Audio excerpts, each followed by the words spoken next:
তোর আর চাকরি করতে হবে না, বেড়ে যা আমার অফিস থেকে, তুই বাইরে যা।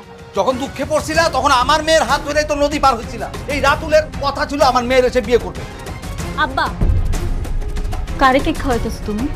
তোমার এখান থেকে যেতে হবে। কান্না করে কি আছে? হ্যাঁ, তুই তো জেনে শুনে আগুনে ঝাঁপ দিয়েছিলে, তাই না? আমি একা থাকতে চাই, আমার নিজের সাথে নিজের লড়াইটা এখনো শেষ হয়নি। আপনাদের সন্তানের মৃত্যুর জন্য আপনি আর অনেক দুজনই দায়ী। মানে? আমরাও তো ভুল করছি, তাই না? তোমাকে কেন বলছি এই বস্তিতে আর কখনো আসবে না? কেন আসবো না? একটা কথা বলবো? বলো। তুমি আমাকে ডিভোর্স তুমি আমাকে ডিভোর্স দিয়ে নতুন একটা জীবন সঙ্গী বেছে নাও। আমার আশায় আর কখনোই থেকো না। বাহ, স্বার্থপর তুমি। এত সহজে ডিভোর্সের কথা বলে দিলে। সত্য কথাগুলো সহজ হোক বা কঠিন, বলতে তো হবেই, তাই না? হ্যাঁ, তাই তো। যখন আমাকে প্রয়োজন ছিল তখন তুমি আমার কাছে এসেছিলে, আর এখন আমাকে প্রয়োজন নেই তাই আমাকে দূরে ঠেলে দিচ্ছ, তাই না? এখন তো তোমার আমাকে কোনো প্রয়োজনই নেই।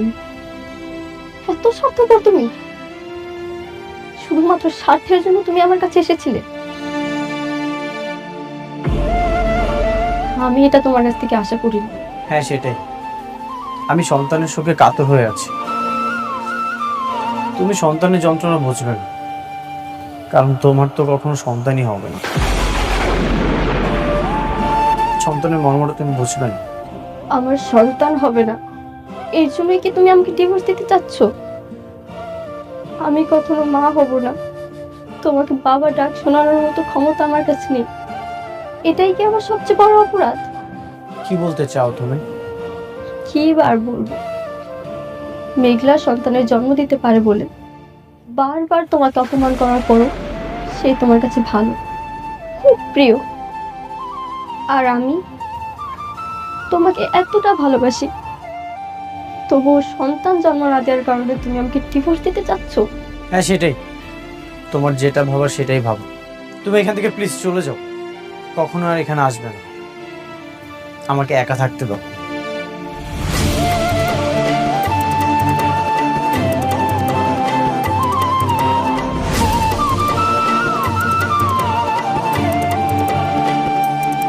ও যদি আমাকে ডিভোর্স দিয়ে দেয় তাহলে তো আমি বাঁচতে পারবো না। এই পৃথিবীতে আমি মাত্র একজনকেই ভালোবাসি, আর এই ভালোবাসার জন্য আমি সব কিছু করতে রাজি। আমি সন্তান নিলে মনে হয় ও আমাকে ভালোবাসবে, তাহলে এই সন্তান নেওয়ার জন্য যা করতে হয় আমি তাই করব।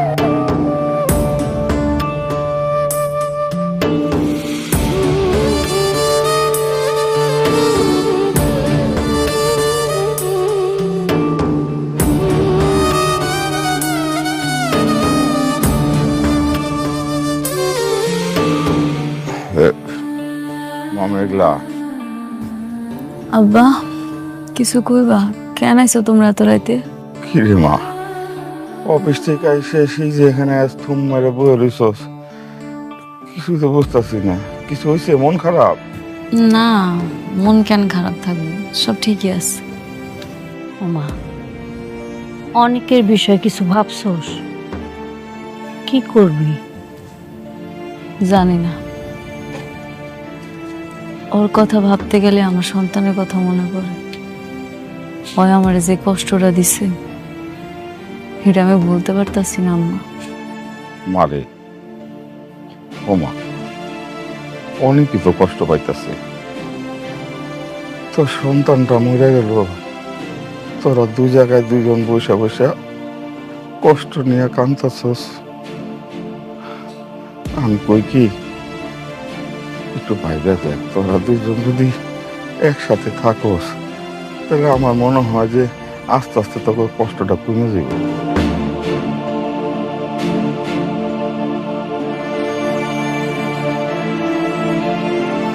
ওমা, চলো ঘরে চলো, রাত হয়েছে, খাওয়া দাওয়া করে ঘুমাবি। চল। যাও আম্মা, তোমরা যাও, আমি আইতাছি। যাও বা।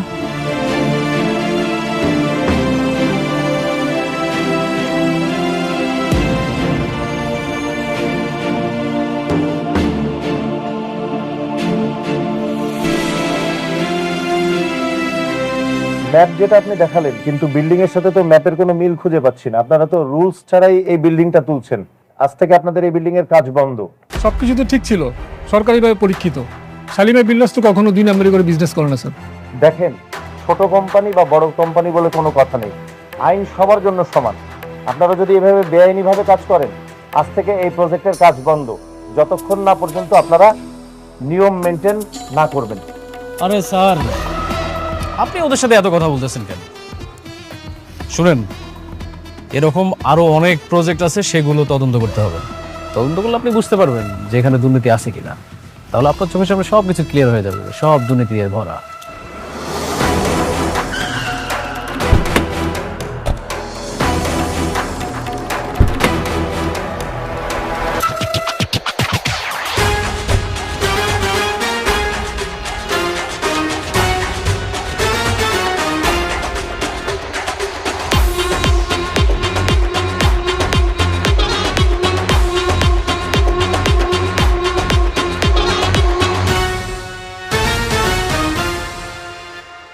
কি হয়েছে এখানে? ও, কি হয়েছে বুঝতে পারছেন না?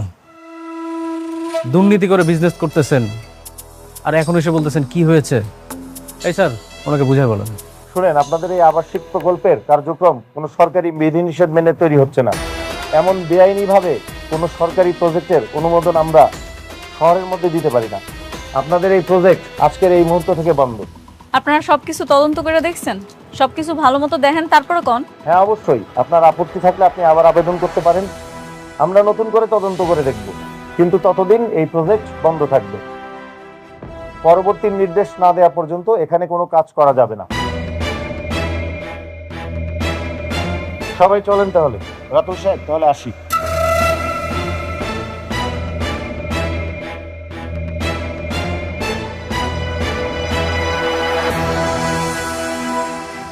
খেলা কিন্তু আবার জমে গেছে।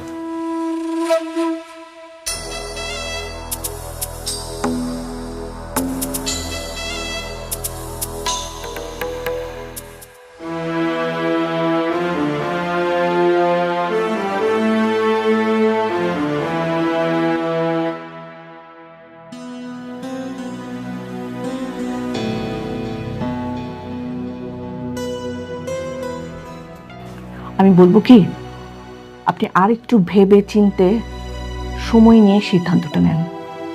আমি বারবার বলছি, এই অপারেশনটা খুবই ক্রিটিক্যাল একটা অপারেশন। আর তাছাড়া আপনি তো জানেন আপনার শরীরে আরও কিছু প্রবলেম আছে, হ্যাঁ, যে কারণে এই অপারেশনটা আপনার জন্য সত্যি খুব রিস্কি।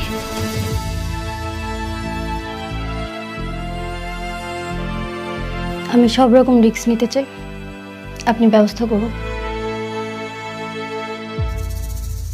Well and good.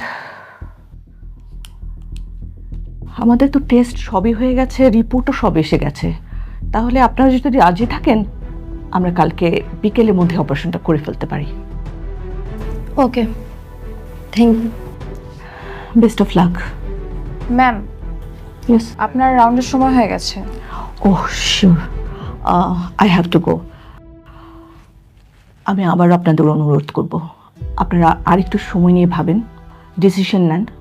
আর যদি ফাইনালি করে ফেলেন যে অপারেশন করবেন, তাহলে পরে আপনারা একটু অ্যাকাউন্টসে যোগাযোগ করবেন, ঠিক আছে?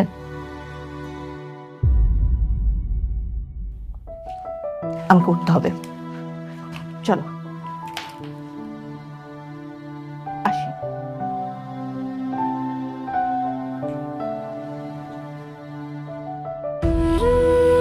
বৃষ্টি, কেন শুধু শুধু নিজের জীবনে এত বড় একটা রিস্ক নিচ্ছ বল? তোমার কি দরকার এখন সন্তান নেওয়ার? সন্তান না নিলে তো অনেকে আমাকে ডিভোর্স দিতে চাচ্ছে। আমি যদি সন্তানের মা হতে না পারি, তাহলে আমি কিভাবে অনেকের সামনে স্ত্রীর অধিকার নিয়ে দাঁড়াবো বলো? দরকার নেই তো এরকম অধিকারের। দেখো বৃষ্টি, যে তোমাকে ভালোবাসবে, যে তোমাকে মন থেকে ভালোবাসবে, সে কখনো অজুহাত দেখাবে না যে আমার জন্য হাত কাটো তাহলে আমি তোমাকে ভালোবাসবো, আমার জন্য আত্মহত্যা করো আমি তোমাকে ভালোবাসবো। সে কখনো এই অজুহাতগুলো দেখাবে না। বৃষ্টি, বৃষ্টি, আমি তোমাকে বিয়ে করব। বৃষ্টি, চলো না আমরা সব কিছু ভুলে গিয়ে আমরা বিয়ে করি আর ছোট্ট একটা সংসার করি। হ্যাঁ, হয়তো তোমার সন্তানের কারণে আমাদের ঘরটা খালি খালি লাগবে, কিন্তু আমি আমার বৃষ্টিকে তো পাবো। বৃষ্টি, তুমি আমার এই কথাটা রাখো। আমি সত্যি তোমাকে অনেক ভালোবাসি, অনেক ভালো রাখবো, অনেক সুখে রাখবো। দেখো সাব্বির, আমি জানি তুমি আমাকে প্রচন্ড ভালোবাসো। আমি তোমার ভালোবাসাকে সম্মান করি, কিন্তু বিশ্বাস করো, আমি আমার জীবনে অনেকে ছাড়া অন্য কাউকে ভাবতেই পারি না। আমার ওকেই লাগবে, এই জন্য যা করতে হয় আমি তাই করব।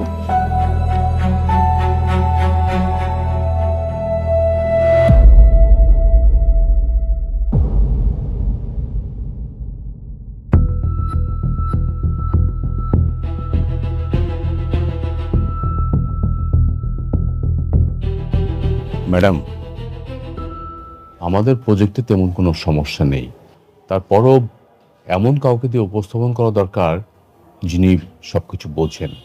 আপনি ঠিকই বলছেন, অনেক এই জিনিসগুলো খুব ভালো বুঝতো, তাই না? ম্যাডাম, আমি অনেক সাহেবের কথা বলতে চাচ্ছিলাম, কিন্তু আপনি রাগ করেন কিনা তাই বলিনি। না না, রাগার কি আছে, কাজের জন্য যদি লাগে বলা তাহলে তো বলবেনই। কিন্তু আমি ভাবতেছি আমাদের প্রজেক্টটা রান করবো কেমনে কোন তো। দেখুন ম্যাডাম, যদি সরকারি কাউকে পয়সা দেই তাহলে এটা রান করা খুবই সহজ, কিন্তু আমরা সেটা দিতে চাচ্ছি না, আমরা মানে সঠিকভাবে যেতে চাচ্ছি। আপনি একটা কাজ করুন, আপনি অনেক সাহেবকে ফোন দিন, আমি তাকে বুঝিয়ে ব্যাপারটা বলবো। না না ম্যানেজার আঙ্কেল, এটা কেমন দেখায় না, ওই বারবার আমার কাছে আইছিল, আমি বারবার অপমান করে ফিরাই দিছি। এখন যদি নিজের প্রয়োজনে ডাক দেই কেমন স্বার্থ পড়ার মতো হয়ে যাব না? না না ম্যাডাম, কিচ্ছু হবে না, আপনি ওনাকে ফোন দেন, আমি বুঝিয়ে বলবো।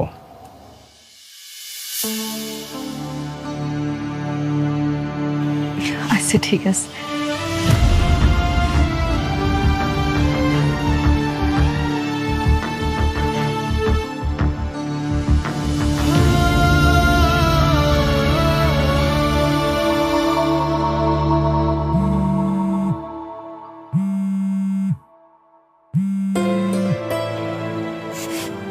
মেঘলা, কেমন আছো তুমি? আমি ভালো আছি। আচ্ছা অনেক, তুমি কি ব্যস্ত আছো? হ্যাঁ, আমি ফ্রি আছি। কেন, কি হয়েছে? একটু দরকার ছিল, তুমি একটু তাড়াতাড়ি আমাকে অফিসে আসতে পারবা? বুঝতে পারবো, আমি এখনই আসছি। আচ্ছা ঠিক আছে, তাহলে একটা কাজ করি, আমার গাড়িটা পাঠিয়ে দিতেছি, তুমি চলে আসো। না না, তোমার গাড়ি পাঠানো লাগবে না, তোমার গাড়ি আসতে আসতে আমি নিজেই চলে আসবো। আচ্ছা ঠিক আছে, আসতেছে বললো। ওরা আমাকে যে প্রজেক্টটা দিয়ে কেড়ে নিয়েছিল সেই প্রজেক্টটা আজকে বন্ধ করে দিয়ে আসলো।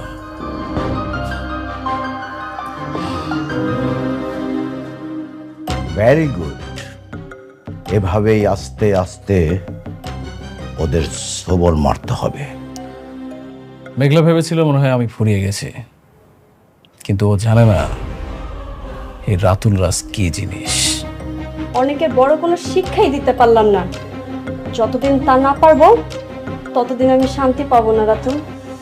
তুমি একটু ধৈর্য ধরো, ও তো এমনিতেই একটা বস্তির ফকির, ওর হিসাবটা না হয় তোলা থাকলো। বাট বি কেয়ারফুল রাতুল,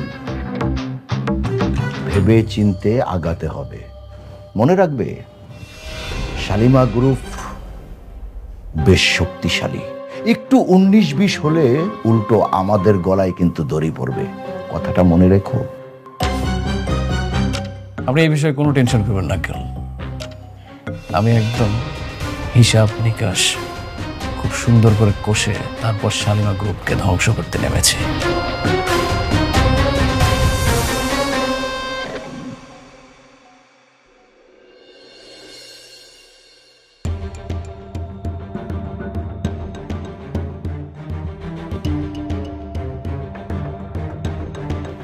কোনো সমস্যা আছে?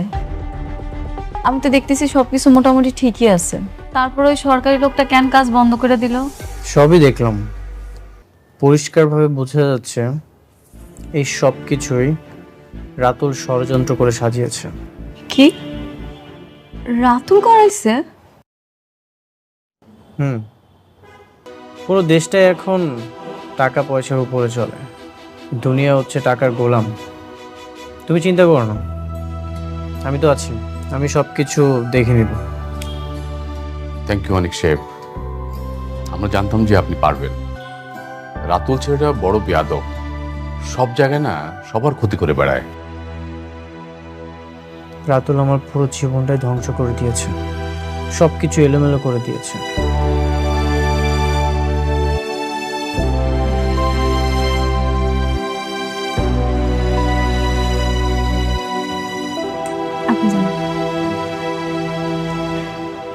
আসলে তাড়াহুড়া করে ওরকম কিছু করতে পারি নাই, তোমার জন্য হালকা একটু নাস্তার ব্যবস্থা করছি, নাস্তাটা করে নাও। কি ব্যাপার এভাবে হাসতেছো যে?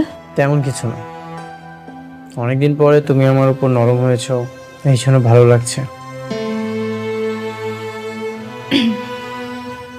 আমাদের প্রজেক্টের ঝামেলাটা শেষ করতে হইব, যত টাকা লাগে আমি দিব, তারপর আমি চাই এই প্রজেক্টের ঝামেলাটা ঠিক করতে। আমি তো আছি, কিচ্ছু হবে না। ম্যাডাম আমি একটু আসছি।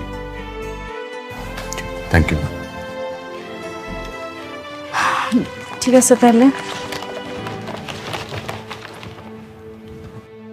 না খাবারটা খাও।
কি হলো, তুমি কোথায় যাচ্ছ? কেন, তোমার সাথে যাচ্ছি। না, তোমাকে কোথাও যেতে হবে না, তুমি এখানেই থাকো, আমি আসছি।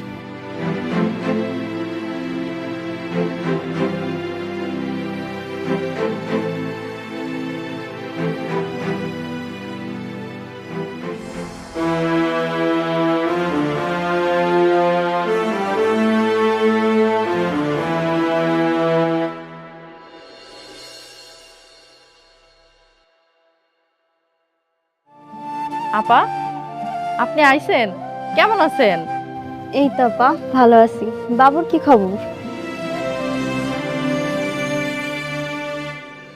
আর কোয়েন না, আমাকে রাজপুত্র শুধু দুষ্টামি করে।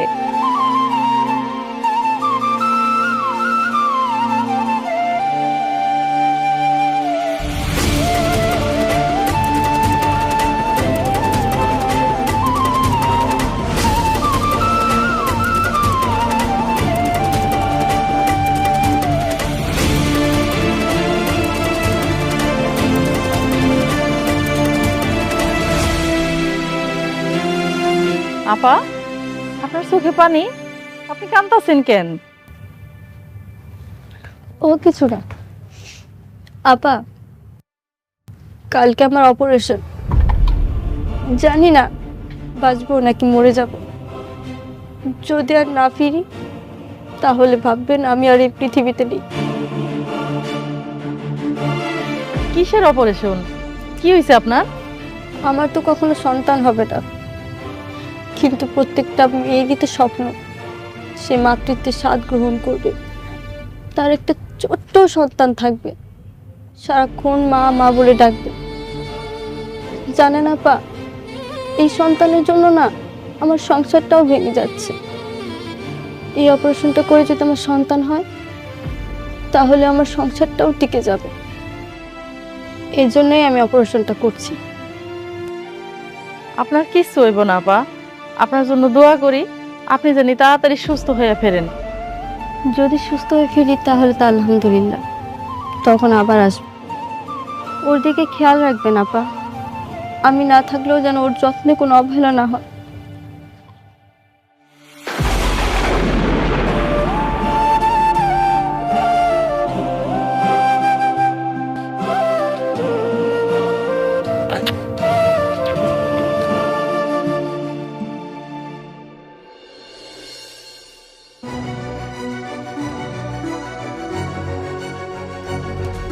আমি সব কিছু ঠিক করেছি।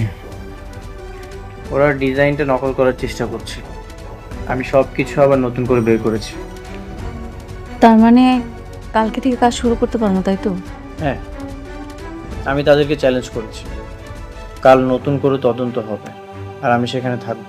তাহলে তো খুব ভালো। একটা কাজ করি না হয়, আমিও যাবো। কখন যাবা তুমি? আমারে কও, আমিও যাবো। ঠিক আছে, আমি তোমাকে সময়টা জানিয়ে দেব। দেখো মেঘলা, তোমার কাজ মানেই তো আমার কাজ, তাই না? ভাবছিলাম কালকে আমি আমার সন্তানের কবরটা দেখতে যাব, কিন্তু একটার পর একটা ঝামেলা হইতেই আছে। জানি না এই ঝামেলা শেষ হইব কবে। আগে ঝামেলাটা শেষ হোক, তারপর না হয় আমি আমার সন্তানের কবরটা দেখি। তুমি চাইলে যেতে পারো, আমি সবকিছু সামলে নিব। তুমি তো এখন পর্যন্ত বাবুর কবরটা দেখোনি। তুমি নিজের হাতে আমার সন্তানের কবর দিছিলা না? হ্যাঁ। তোমার কি একটুও খারাপ লাগে নাই? বুকটা ফেটে যাচ্ছিল। বাবা হয়ে নিজের সন্তানকে ধরে রাখতে পারিনি। পৃথিবীতে বাবার কাঁধে সন্তানের লাশ, এর চেয়ে কষ্ট হয়তো আর কিছু নেই। থাক এসব কথা, অনেক রাত হয়েছে। যাও, তুমি তোমার বাসায় যাও, কালকে তোমার লগে দেখা হইবে। ঠিক আছে বাবা, মা আসো।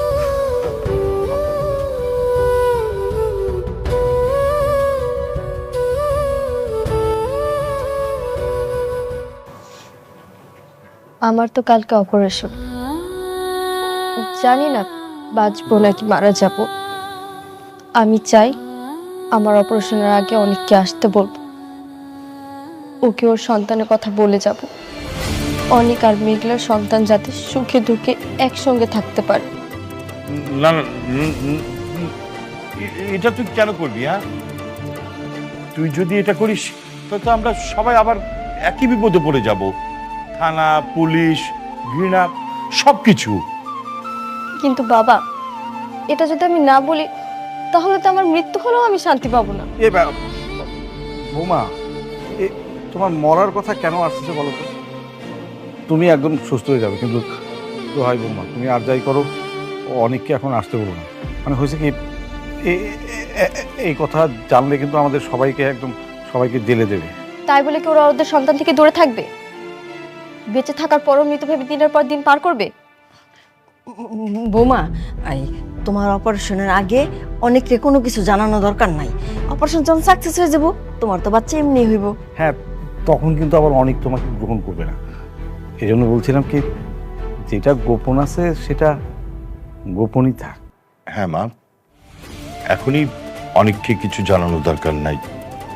যেহেতু বিষয়টা গোপন আছে, গোপনই থাক।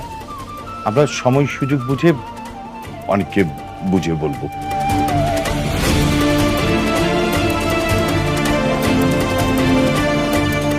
আচ্ছা, কি ব্যাপার?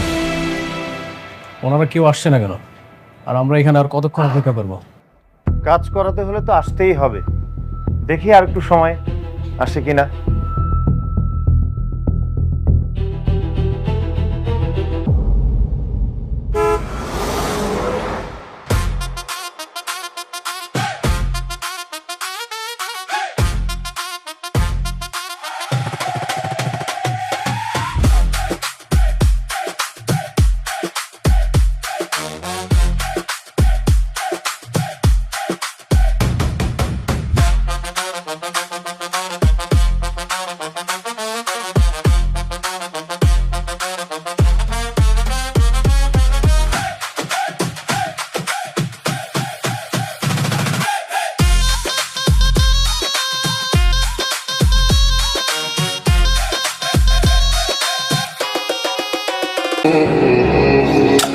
এ ভাই, বাঁচলে আসি মরলে মরবো, তাই বলে কি থেমে যাব?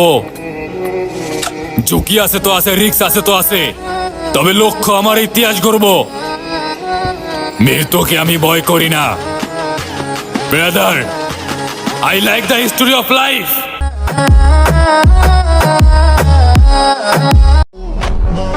হারায়া যায় নাই, চুপচাপ বইসা তোকে রং তামাশা দেখতাছি।